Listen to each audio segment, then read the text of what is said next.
Good evening, everyone, and welcome to tonight's episode of Triggered. I'm your host, Zachary Clark, and you all know my co-host, Adam. Weekend at Bernie's Furman over there. Hey everyone, What are you doing? I've got my mask on.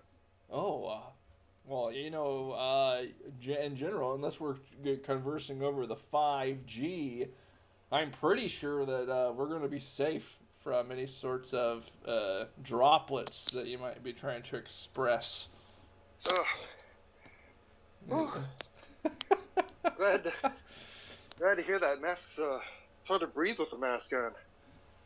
Well, I'm not a medical expert. I'm no Dr. Anthony Fauci or anything, but I am coming to you live from the frozen wastes of Antarctica. In case you were wondering where we were tonight. Yeah, feel a chill in the air. Yeah, October has hit. Absolutely it has. And before we get started today, I just wanted to start off this evening with an acknowledgement of country. We at Triggered acknowledge the traditional owners of country throughout the United States and all over the world, and recognize their continuing connection to land, waters, and culture. We pay our respects to their elders past, present, and emerging. In addition, we denounce all forms of white supremacy and white supremacist groups, now or that have ever existed. And in even addition, we renounce Satan's and all of his works and all of his pomps. In case there was ever any doubt of where we stood here at Triggered. Well, we also denounce murderers and murdering of any kind. Yes. By any method. Murder is also by denounced. Any age. We denounce murder. And rapists, we denounce all rapes. Child abusers. Child abusers are denounced. We have to. Yeah, we should make a list of all the bad things, and without equivocation, anything bad, yeah. We denounce it here and now. Only good things do we like, and all the bad things do we not like. Forever and always, let it be hence now forth herein recorded. So let it be written, so let it be done. I renounce all Egyptians. Wait, where are we at now? Ancient Egyptians. Oh. But I've I was looking into buying the Ten Commandments for my library. It's like 3.5, 4 hours long.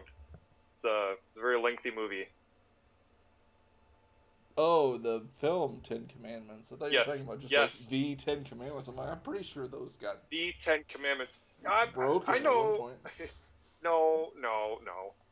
I know this explorer who often goes off to the Middle East, and he finds lots of artifacts. Very good at what he does. He's afraid of snakes, though, so it's problematic. Why is it always gotta be snakes? Hey, until it's those creepy mantises.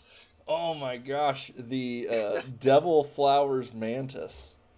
If you guys haven't read up, Adam's doing this sweet, like, pulp detective, supernatural crime-fighting guy named John Knox. Yeah. He's got a couple of these stories published. They're pretty awesome. But in one of them, he battles this mantis-like creature, and it turns out that thing exists. And I'm gonna go ahead and try to pull it up. Totally new, not at all. Let's see. Let's see if I can get my .com machine to work here for a second. Yeah, no, I was just trying to describe some hellish thing with wings, and I just kind of gave it this insectoid attributes and stuff, and then you sent me the picture of that that creature, and I'm like, oh my gosh, it is the thing of nightmares. It is, and it is right here to haunt our dreams. Ah, the giant devil's flower mantis.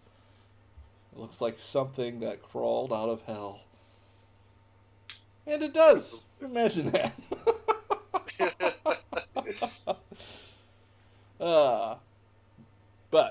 Yeah, that thing is wicked. And I recommend anybody that wants to see some interesting, scary nature stuff to follow the aptly named NatureisScary Twitter account. It's got some good stuff. I send Adam some freaky stuff from it from time to time, just to haunt him into his waking hours. It does the job. Oh my gosh. All right, well, let's get into it. Coming to you first up, we have something from the Scanner Radio. There was a couple interesting stories from the Scanner this past week. This first one, there was a gentleman on 18th and Broadway in a parking lot who was wielding a machete, if you want to know. I saw that one. The wife says to me, oh my gosh, somebody was wielding a machete. Looks like you've got something for the Scanner this week. 18th and Broadway? Yeah. Oh my goodness. Was he Oh, let's see. Something about when approached, he pulled out the machete. He is now in custody. Oh, thank the Lord. Yeah. Off the streets. He's probably trying to buy some alcohol at the Walgreens. I wouldn't be surprised. There's some shady folks. I have to do the sneaky reach over and lock your door real quick without being too suspicious about it when a couple of those weirdos walk by. Yeah, there are some strange pedestrians. Let me just say. Obviously. It's like, oh, I'm like, oh my gosh, this person's, he's heading right towards me. There's no one else. Why is this light not turning right now? That light never turns either. I'm telling you. And apparently there's Machete-men. If you're not wielding a pipe or a bat or a hammer, apparently it's machetes. People are escalating things around here, and I don't much care. It's a good reason to carry. Oh, if only governments were pressing us around here. Yeah, whatever happened to the good old days? We could just have like the shotgun slinging on your back. Over your back, or on the gun rack, and while you're sitting. Oh yeah, right. What about in your dash, like right up there where the? Well, when society collapses and you're your own law, I'm sure those days will come again. You won't have to wait too long, brother. That's nothing to be excited about, I guess. No, not really.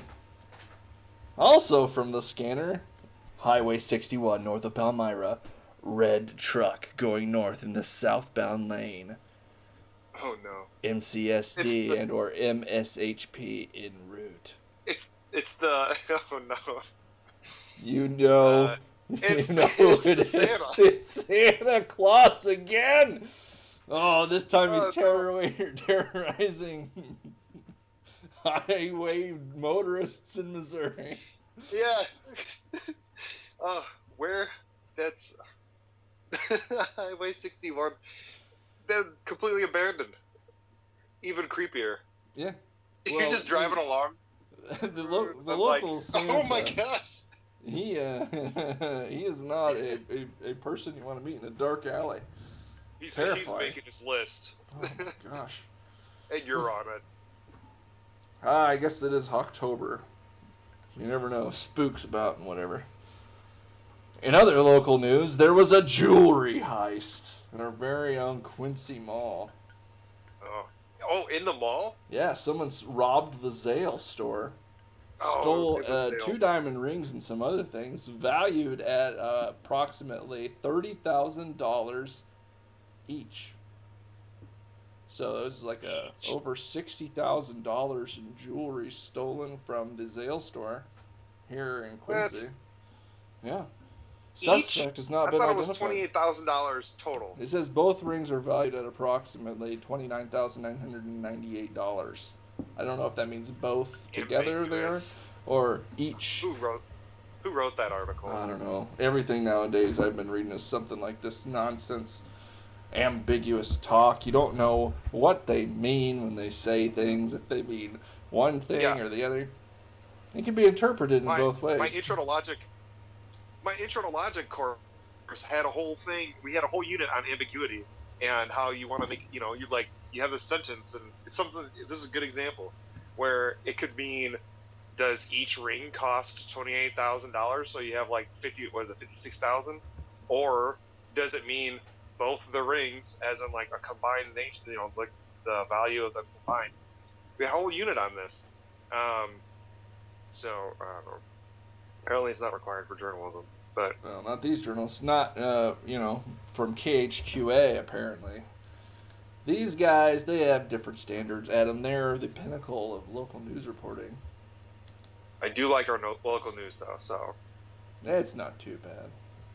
Yeah.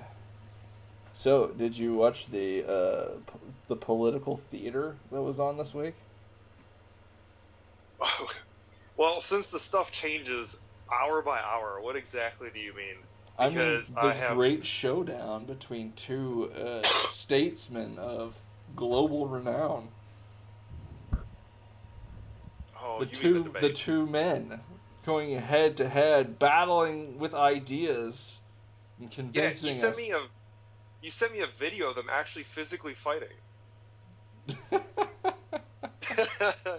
I don't know. I saw a few where it was like a couple of people had posted memes, and it was like old people in front of a retirement home punching each other and stuff. And oh my goodness, it was pretty funny because it was a good semblance of that absolute dumpster fire of an event that took place.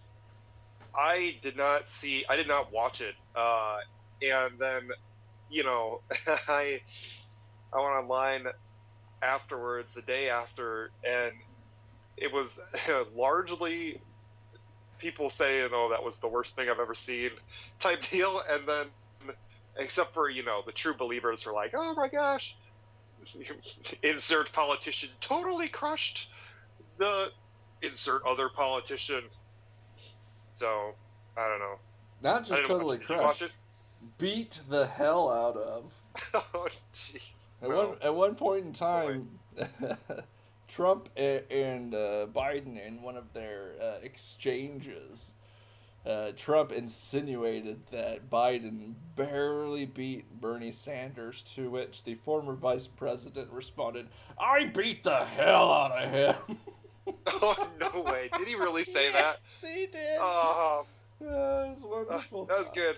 I was laying in bed watching it, and I was raucously laughing and waking Allison up. Absurd. You woke her up for that garbage? No, I couldn't help it. I couldn't stop myself. I was uncontrollably laughing. It took me all the way to 9. I did not emit fluids, but I was uncontrollably, laughing very loudly. No, I did not watch it. I don't know why. I'm like, maybe not. You didn't really miss anything, except apparently Donald Trump is a horrifying white supremacist.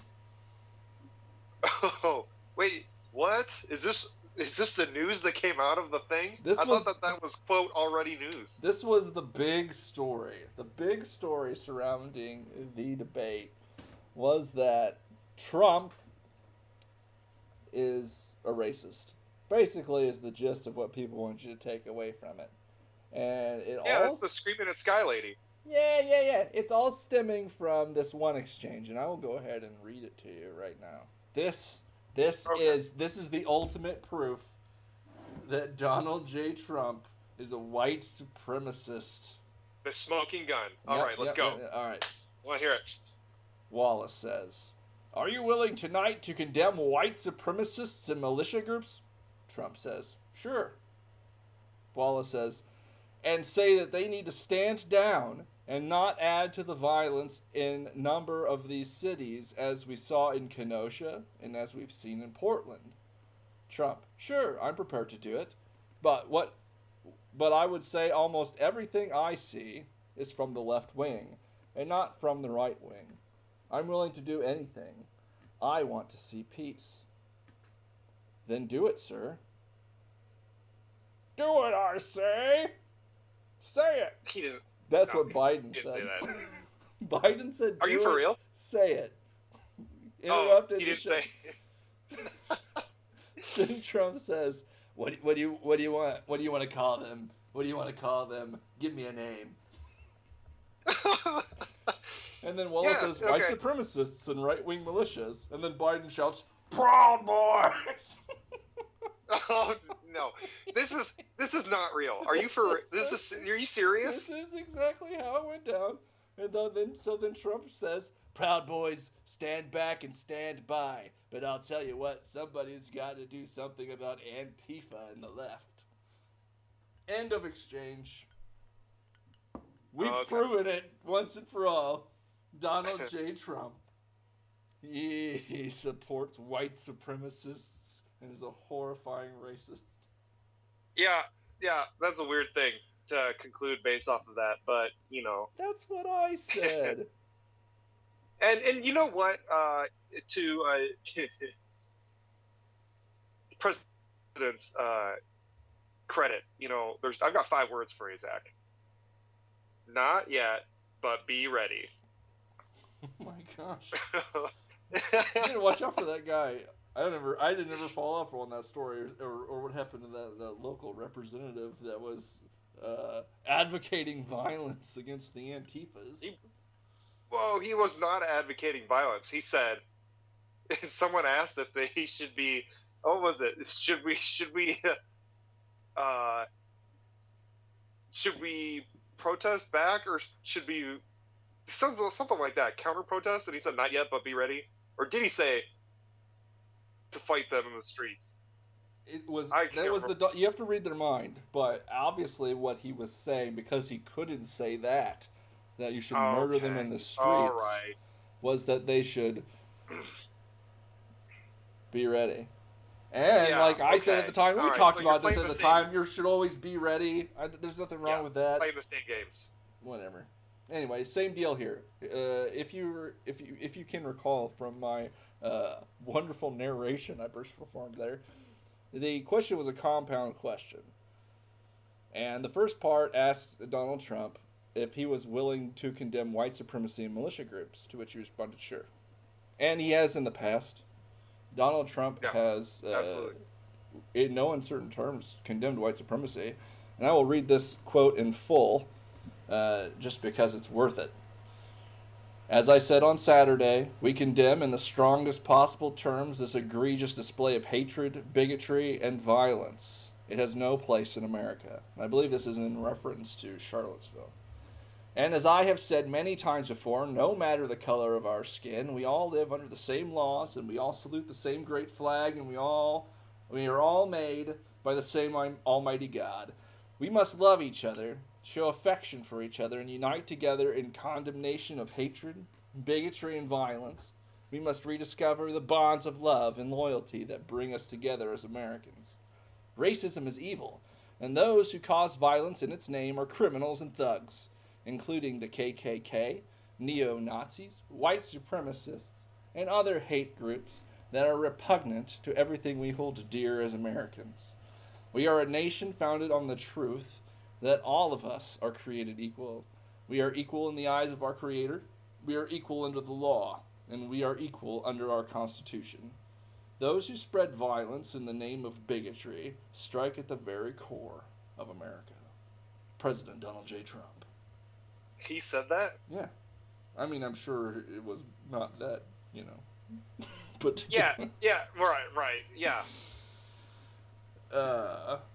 But, so he has in no uncertain terms repeatedly condemned white supremacy, bigotry, neo-Nazis, and the Klan, etc., etc. So, first part, whatever. He's on board with this. Next part. Yeah. And say that they need to stand down and not add to the violence in a number of these cities, as we saw in Kenosha and as we've seen in Portland. Oh, that's...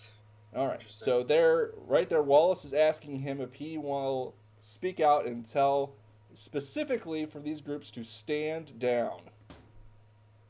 Okay. Now it's like a loaded question too. Now here's the interesting part. Then they say to do it. He should say it. And then Biden shouts, "Do it, say it." And then Trump wants them to give him a specific name of a group. He says, "What do you want to call them? Give me a name." Specifically. And this is specifically now talking about, from the second part of Wallace's question, the militia groups and the white supremacist groups that have been causing the violence. Tell them to stand down. Biden yells, "Proud Boys."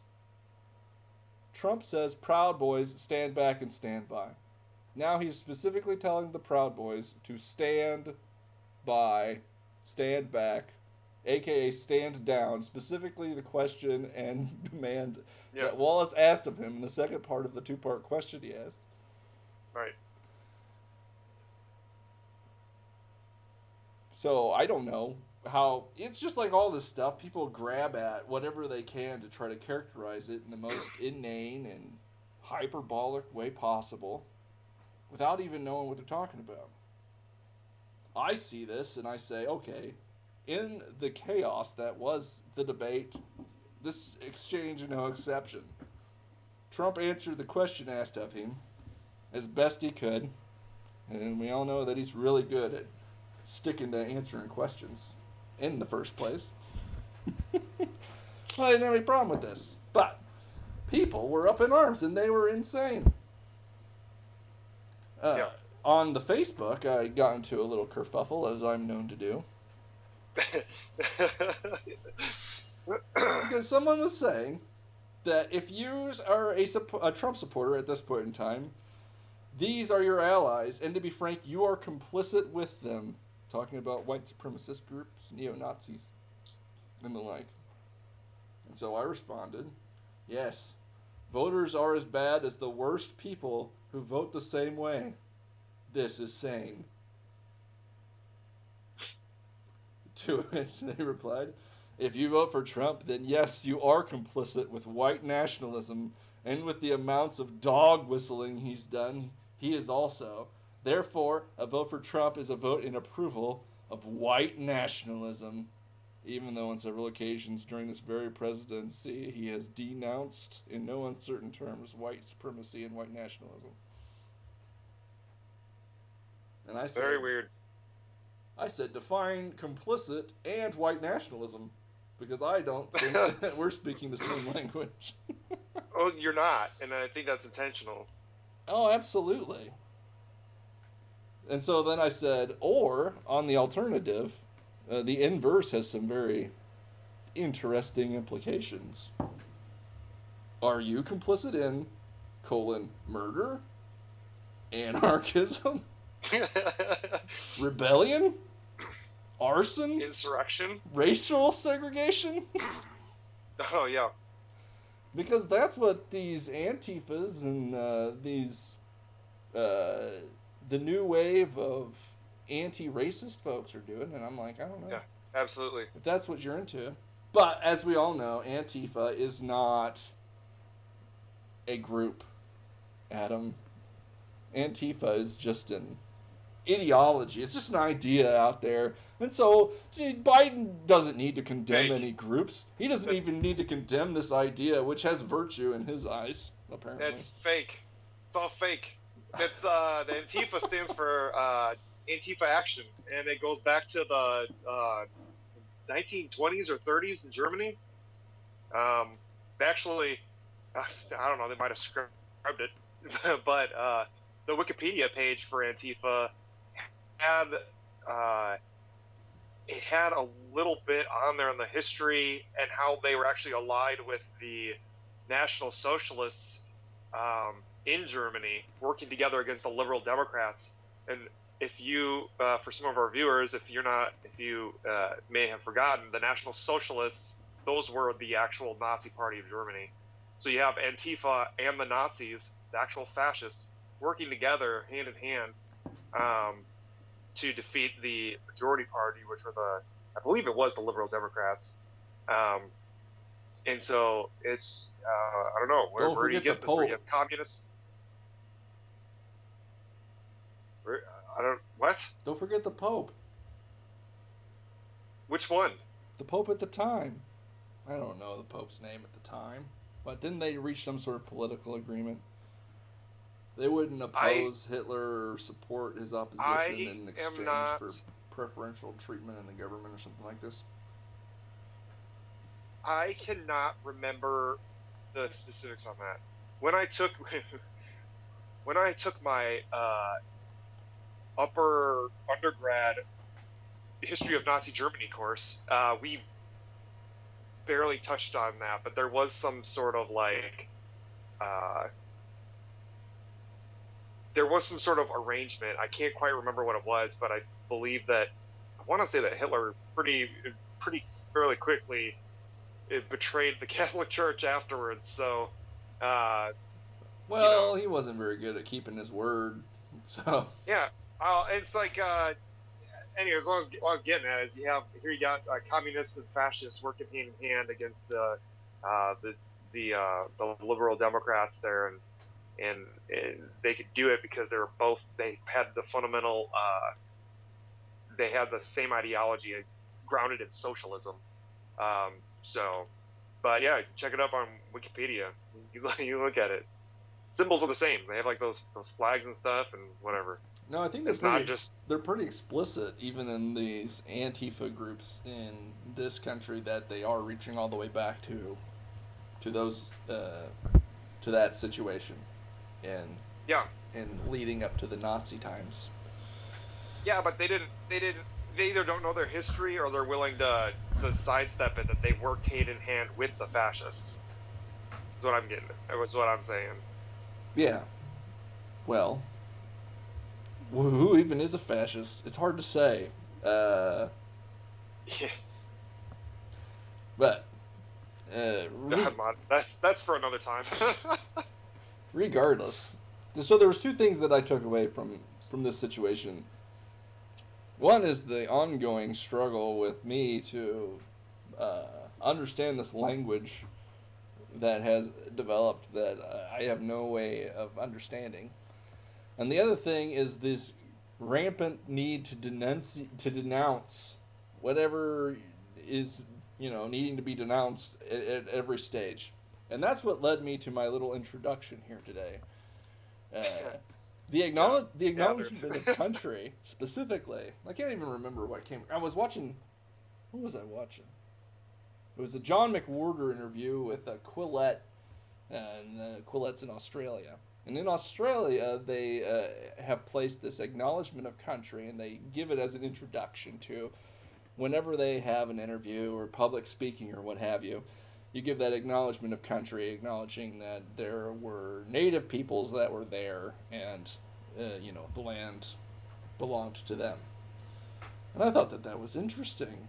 But in the context of this, what these people are basically saying is that you need to have an acknowledgement of white supremacy at the start of every time. Just say it. You have to have it. Like we did today, you have to renounce Satan and all of his works, including white supremacy and everything else. Which, I mean, I guess that's fine if we want to get all ritualistic. But this, the veil over that this is just some new religion that's being hoisted upon us is I was gonna say it's like it's it's the invocation, right? It's the opening. It's like it's the sinner's prayer. Yes. That's absolutely my point, and that's why when I was confronted with somebody who suggested this, that I would be willing to do this so long as we also included a prayer at the beginning. That's my compromise demand. I will be willing to denounce white supremacy and all this stuff at the beginning of every time I speak. In exchange, we will also say a prayer. The Lord's Prayer will do, I said. Yeah. Why not? We could throw an Our Father in there. Well, I don't know. Whatever. It's just the same as anything else. The Apostles' Creed. Yeah. Oh, we can go Athanasian Creed. We can really get into the Trinity tonight. It's a bit lengthy, but I understand the sentiment. They are not three holies, but one holy. Yeah. My brain gets all tied into ribbons every time I try Yeah. to get into that. But the other side on this language thing, I can't get into it. I don't know. These words, here's the thing. Here's what happened, and I don't want to spend too much time on this because we've talked about this before. But people took a thing. Everybody became on board with this idea. Racism is wrong and bad. And people who are racists are basically sinners. And they're committing a public sin, and it is taboo. You cannot be a racist anymore. Bad juju. But what racism was when that became the deal was personal prejudice and a belief in racial differences and superiority and inferiority. So, Yeah. hierarchy of races, eugenics, all this fun stuff back from the turn of the 19th century there. And everybody's on board. That's what it is. But then people said, you know what? Everybody agrees that racists are terrible, taboo people that cannot exist in public. And they said, you know what we're going to do now? We're going to make that word apply that everybody agrees is bad to something else. Yeah. And I don't even think it was bad intentioned. I think it was in the intention, if this was intentional at all. Old John McWhorter was talking about how it's just the natural evolution of language. He's a linguist. I don't know anything about this. But you take it and you say, well, you know, what the real problem is the systemic issues that confront people who have been historically repressed. So we're going to call that racism. And everybody agrees racism is bad, and to be a racist is taboo, and you'll be excluded from society if you are deemed to be one. And we can use this as a cudgel to bring them in line with this philosophy, this way of being that will bring about a change in society that will lead to some utopic state of racial, I don't even think equality, because some of the primary tenets of this, movement is that it's impossible to get rid of it. So it's weird but it wouldn't be a racial equality; it'd be like a moral. It's almost like you're switching because you're talking about like the bad and like the moral judgments behind it, and the fact that it's some groups have committed the sin and cannot. There's like no redemption for that. That's the mistake. Too, is to even talk about it in terms of being committed anymore. Now it is just a state of being that is innate in the nature of society itself and the people that live in it. It's no longer a sin or something that is you afflict on the world, but it is a characteristic of being. It's like an immutable characteristic. And so then you have with this the changing of the meaning of the word, then you have switching from like a physical characteristic of the person to since it cannot be changed. Organize my thoughts a little bit better, but like it's tricky. Where you have it's because it's like then you're passing the moral judgment, and then you have a moral superiority based off of some sort of. It's like the inverse of what the traditional definition is. Yes. When you throw in like the new words like anti-racism and such too.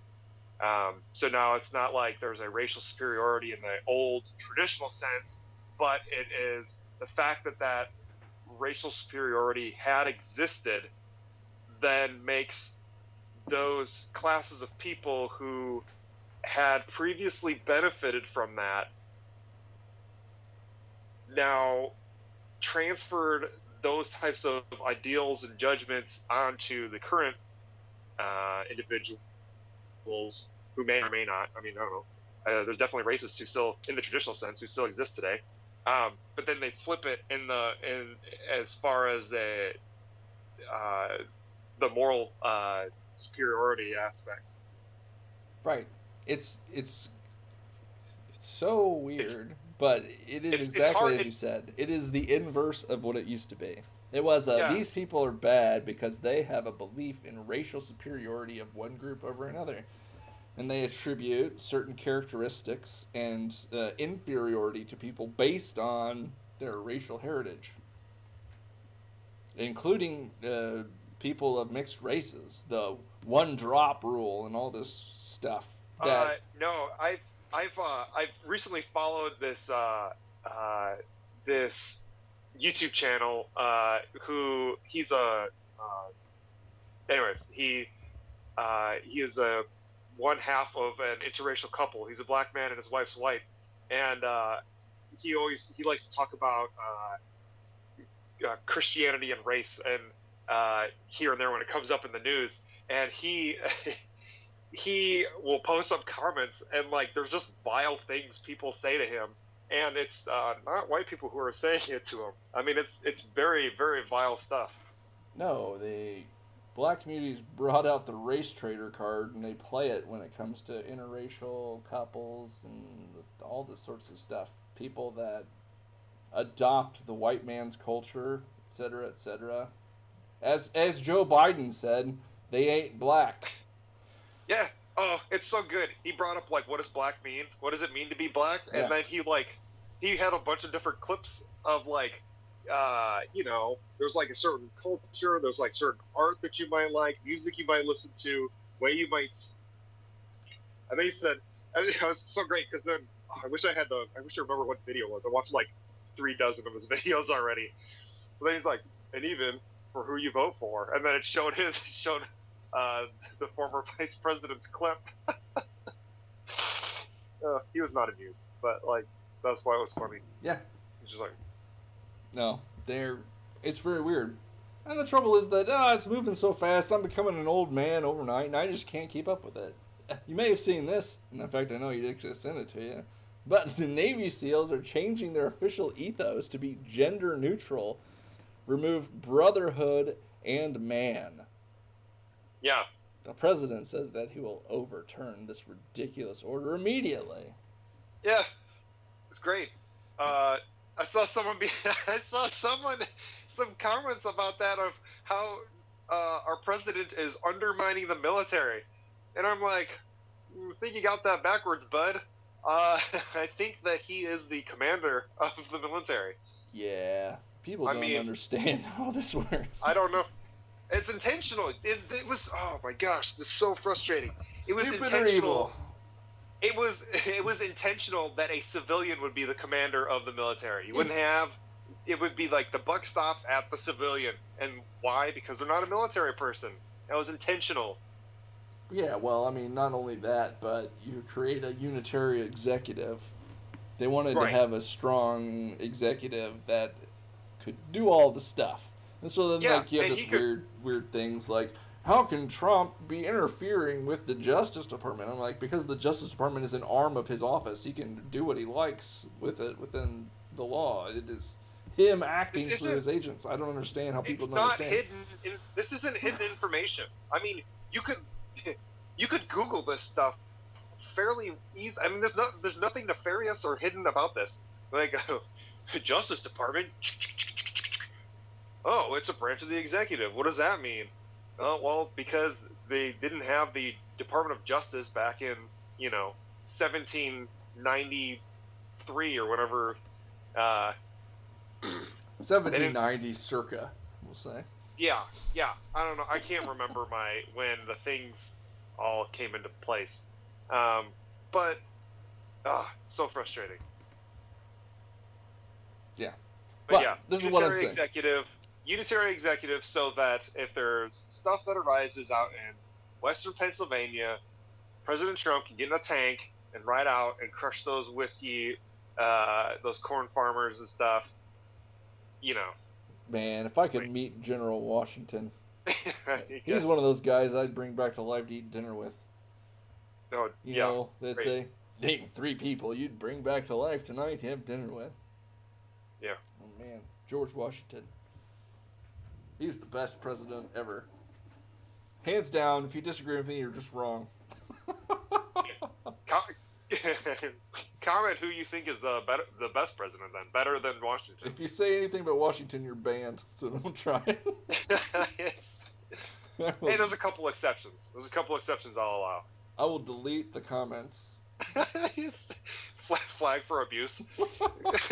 They disagreed with me that Washington was the best. They don't get a chance. But here's what I'm saying.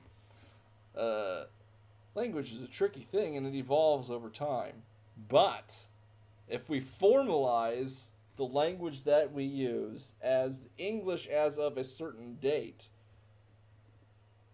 for purposes of, conducting government, drafting legislation, for contracting and the like, then we wouldn't have this issue.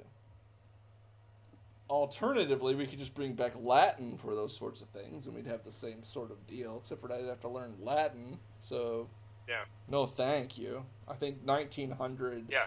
circa 1900 English language would be fine by me. Yeah, yeah. But that's what that's what the Supreme Court does, right? That's what judges do. They interpret what the thing means. Well, that's the trouble with that. And the only sort of axe to grind that I have with originalism is that law exists as a communication of state, expectation and demands onto a public. So it needs to be able to be interpreted by the people that are reading it. So you can't have a law from 1850 and apply the language that was used then to the people reading it today. So if you have a specific crime in 1850 language that means something specific to 1850, that doesn't mean today, and then you try to prosecute somebody under it, like, didn't you know? The law says that you aren't allowed to brandish your buggy upon the way. I don't know what that means. What are you even talking about? It means, I don't know what it means. I'm not from 1850. The language has changed. How do you brandish your buggy? Yeah, I'm just making stuff up. I'm not sure. Like, hey guys, I got this new buggy. Let's take it out of the town. Whoa. It was a euphemism. There's too much. There's too much pride. Oh. Yeah, there's this guy brandishing his buggy around town. Yeah, gosh, exactly. It says you aren't allowed to do that. I'm like, how was I supposed to know this was a buggy? You're like, what does it sound like, ignorance of the law is no excuse, Adam. Ignorance of the law is no excuse. I can't believe that.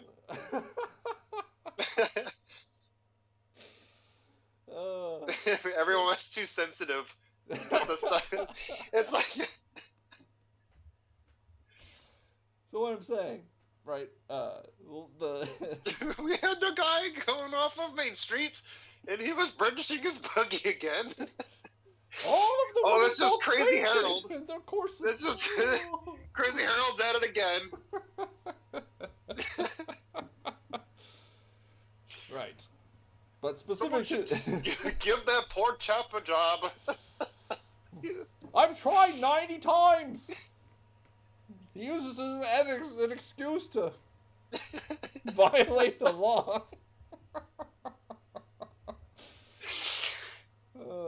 Good stuff. Oh no. But this is what I'm saying. So to the extent. Wait, Zack. I gave him a job, but he just Trojan horsed me. I don't know what that means. That's a 2020 phrase. I'm not sure. Oh, Lord save me. But that's the thing, right? You can't apply a law that the common man wouldn't understand. It's not fair to him. So to say that some law using an original interpretation should govern what that law means, to some extent, you can say that for the Constitution and stuff, that isn't going to be applying to a specific individual to sanction them or whatever. But in general. Or maybe the legislature should do their effing job. I don't know. They should do the job and update their laws so that you don't have ye olde English language on there. and that you're not citing something from, I don't know, you're not, so you don't have to end up citing law or cases back from the freaking 19th century. You know, it's Yeah. just Or it's like, oh, hey, alternatively, you what establish does the law say that about this? language as the formalized official language, and then you use that. You don't want to have these issues like having to change the Navy SEALs ethos because back then, brotherhood and man, the masculine form of these words was also the universal form of these words in general. So, men, you would say, would be the same as including women. It would be all of humanity. It wouldn't be just the dudes. You mean humixity? Got the accent. Humixinity. Humixity. See, this is what I'm saying. I can't abide it. And so I'm going the complete opposite way. Hashtag triggered. Hashtag trigger. I'm going the complete opposite. I'm going a full 180 instead of updating everything for modern language so people can understand it to reverting everything to the English spoken around the turn of the 19th century to formalize English as a dead language for purposes of law and a contract and other formal situations. I think it's the only answer. Maybe, yeah. We had a comment. They said, done, bring back Latin. So they're on board with this general idea. Like I said before, I'm not learning Latin, so we're not bringing that back, and I'm in charge. Who was that? Isabel Jeffries.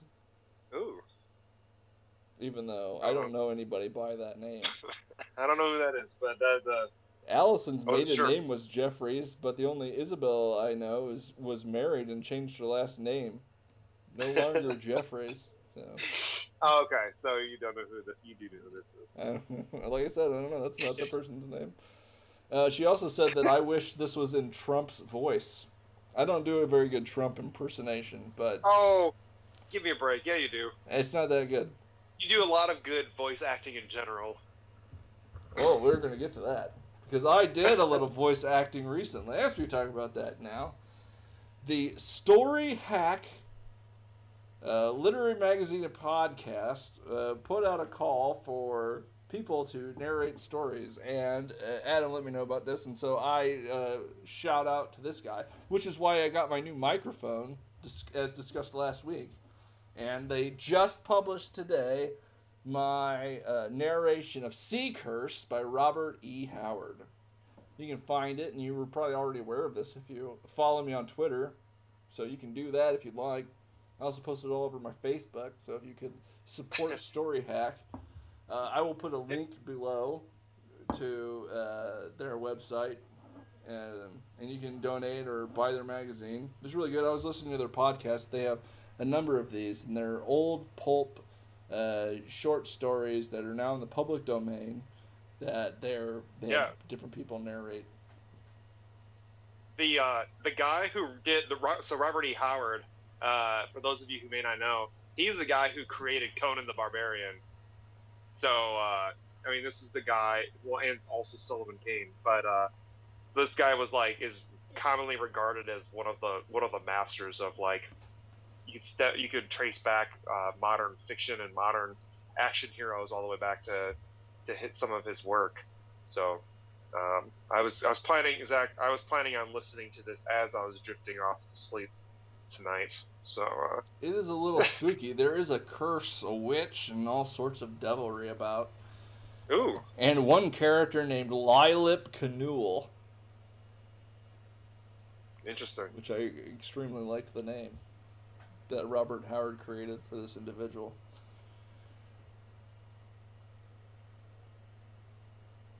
But no, I was excited when I saw that you got a Howard story to narrate. There's another one that I'm going to do, but it's like long. I'm going to have to do it in multiple parts and then string them together somehow, because just doing this one was very hard, much harder than I thought it was going to be to narrate a short story that was only 5 pages long. I had to read through it a couple times to make sure I didn't get hung up on any of the weird words. And even then, there's a couple of hitches. See if you can notice them and point them out and tell me how horrible I am in the comments below. No, it's actually it's insane because I've, when I commuted about an hour to work and back, I would listen to audiobooks, and it's really like it's an art form to read and narrate these stories, and it's interesting too because there are people who specifically with like audiobooks and stuff. So you got people who follow authors, right? So, oh, hey, guess what? The new James Patterson book is coming out. I'm going to buy that because he's a million years old and still writing these books all by himself.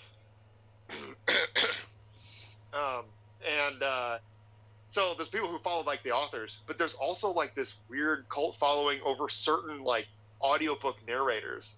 So there'll be people who follow these narrators and will just buy up whatever they narrate. So it doesn't even matter what the genre is. They'll just they love to hear this woman or man's voice, and they'll just and how they do it, and just buy whatever they do. So it's pretty cool. Yeah, that's why like sometimes securing the person, the narrator is like a huge. I don't know. It's like it is like securing an actor for a movie to some extent if you're working in that trade. So it does make a lot of difference depending on who's doing it. We just got a comment from my own father who said it sounded like I was talking into a tin can.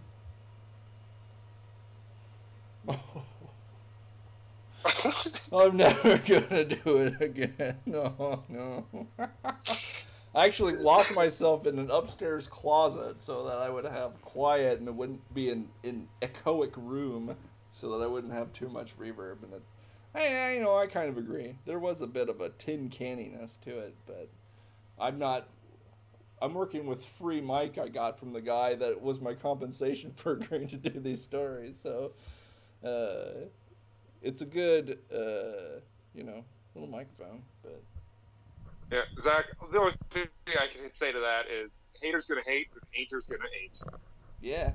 Yeah, you go and narrate a story, Fuzzy, and see if you can do as good a job as me. Please do, Fuzzy. Seacurse itself is public domain. You can just, make a little transcript of the thing I did and see if you can't go ahead and read through that. Send it on over.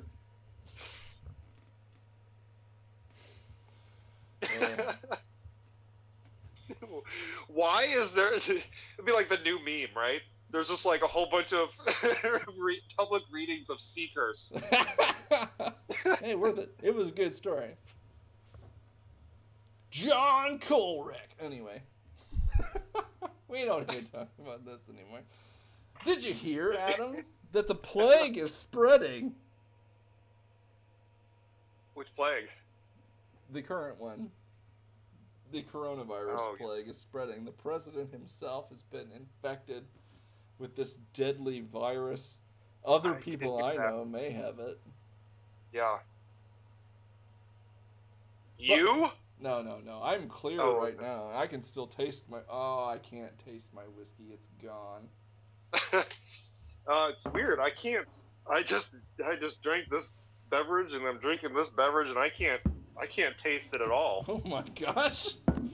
I can't even smell it. Oh, Adam Furman has the plague. But the president also has it. And yes. It was announced today, and everybody was very generous with the president and caring and sent their thoughts and prayers. JK, they all wished he'd die. I was gonna say, what are you talking about? They were. I saw a whole bunch of stuff. It was really funny. Hold on while I drink a lot more because this is a good one. Yeah, no, I can't. If I were to drink what you're drinking, I could not taste it. Several people were out there in public shouting, like on a street corner, because that's what I liken these social media sites to. Just shouting, "I hope he dies a slow and painful death. We're the people of compassion." Yeah, that was very weird. Like, you guys are not, you're not well. You know, the guy's got the disease. It's not good. Why? Why? And then, you know, the LA Times went ahead and outlined for us why. With this. Oh, yeah, I saw that one. When Reagan was shot, the country rallied around, but he hadn't spent months downplaying assassins. We are so clever here at the LA Times. Yeah, they're so stupid. They're so dumb. I don't even know. Oh, no generosity of spirit amongst these folks.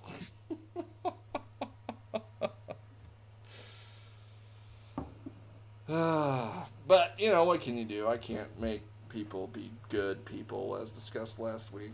That would be... you could walk up to them and just punch them in the chest. Crumple them.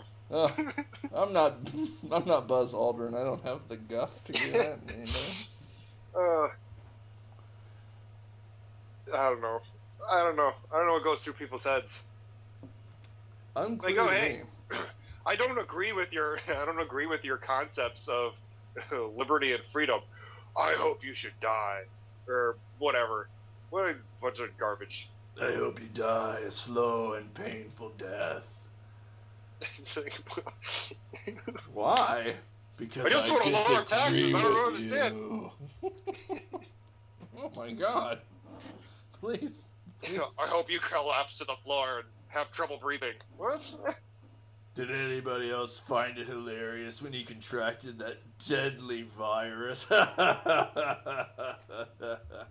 You know that thing I've been saying we should take seriously and it's not funny at all? Well, ha ha ha!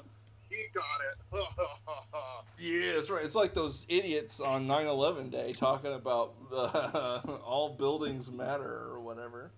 Yeah. Just stop. Stop being the way that you are, people. Hashtag do better. Oh, Lord save me. Anyway, that's all I had for tonight. It was wonderful talking to you folks again. Hope you enjoyed this show. We actually kept it to the scheduled hour this week, so that's wonderful. Yeah. Adam, did you have anything here at the end you would like to plug? I know your book is still on sale. It is still on sale. I think it's $2.99 for Kindle, $12.99 for paperback. It's called Collateral Damage. Had a positive review from, I don't know if I might have said this in a previous episode, but it had a positive review from a press up in Wisconsin who reviewed it. They enjoyed it. So, pretty cool. Very cool. All right, so go buy Adam's book. Like we mentioned before, all you have to do is buy a paperback, and we will send you a signed copy. What? Hashtag guaranteed. And it will be signed by Zack. Yeah, that's what people want. I'm just going to press my sweaty face into it and roll it around on the back cover. So there's just like this like wrinkled imprint.